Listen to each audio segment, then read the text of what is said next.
The belief that somehow or other government can spend money at nobody's expense. I don't know how many of you have ever heard of a wonderful description of government that was made by a French economist by the name of Frédéric Bastiat about 150 years ago. He said, government is that fiction whereby everybody believes that he can live at the expense of everybody else. And that is the free lunch myth. The myth that somehow or other government can provide goods and services, can spend money at nobody's expense. Now, the particular form which that myth takes is very specific. It has two parts. One part is the belief that somehow or other you can tax business without consumers or workers or individuals paying for it. Somehow business is a big source, a big cornucopia out there that can be taxed at no cost. And the other form the myth takes is that you can create money at no cost. That if you turn the printing press, if you produce those greenbacks, that will enable people to become richer with nobody becoming poorer. Well, let me look at first problem. Can you tax business? What's business? There's no business to be taxed. There are people. Only people can pay taxes. Can I tax this floor? Can I tax the building? The building can't pay taxes. Only people can pay taxes. So when you talk about a tax on business, it has to be paid by somebody. Either it's paid by the stockholder, or it's paid by the customer, or it's paid by the worker. There's no other way it can come from. There's no Santa Claus, no tooth fairy that's going to provide a source by which the government can spend money that doesn't come from somebody. Somebody has to pay. And yet, over and over again, you hear the claim, oh, we must not increase taxes on individuals, we'll increase taxes on business, in connection with the current discussion of Social Security. This fiction arises. There is a fiction that the Social Security tax is half on the individual and half on the employer. That the individual only pays 5.75%, the employer pays an equal amount. That's nonsense. That's bookkeeping. That's not economics. That's not reality. The part that the employer pays is part of his wage cost. If an employer considers whether it's worth his while to hire an additional worker, he has to consider as part of his cost not only what he pays to the worker, but also the extra taxes he will have to pay to the government.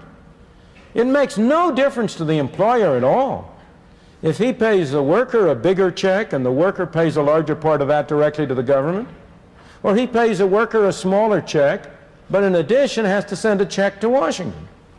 What matters to him is the total number of dollars it costs him to hire an additional person. So the fact is, the logic is, the reason is, that the so-called tax on the employer is paid by the employee. Now, this has always been clear from economic reasoning, general economic reasoning, but it has also been subjected to empirical test. And a book even from that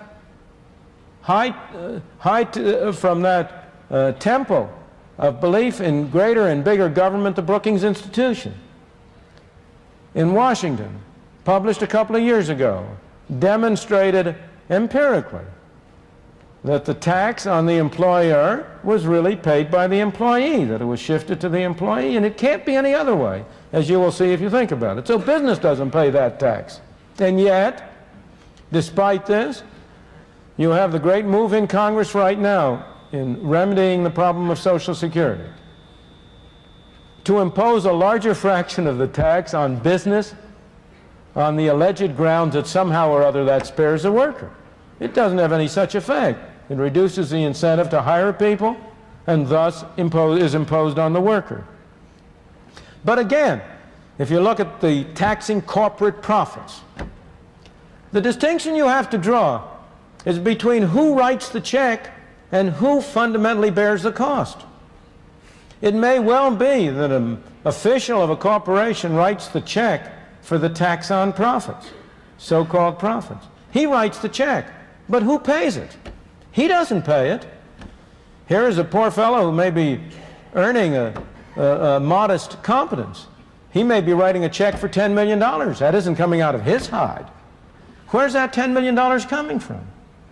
It has to come from the proceeds of the goods and services which the enterprise sells. And that $10 million is $10 million less available either for cutting prices or for paying out dividends or for paying wages and salaries. The tax is borne by people. And for this reason, I must say, I have always myself been strongly in favor of eliminating altogether the tax on corporations. So it's open and above board that you are taxing people, and that you do not conceal that fact by appearing to tax corporations. Well, again, with respect to money, can you print money at no cost? It's very cheap to turn out those pieces of paper. But does that get society something for nothing? Not at all. It's simply a different form of taxation. If you print money, people have more money to spend. If they spend more money on the same amount of goods, prices go up. And in effect, everybody is paying a tax through inflation. Once again, it's only a form of taxation.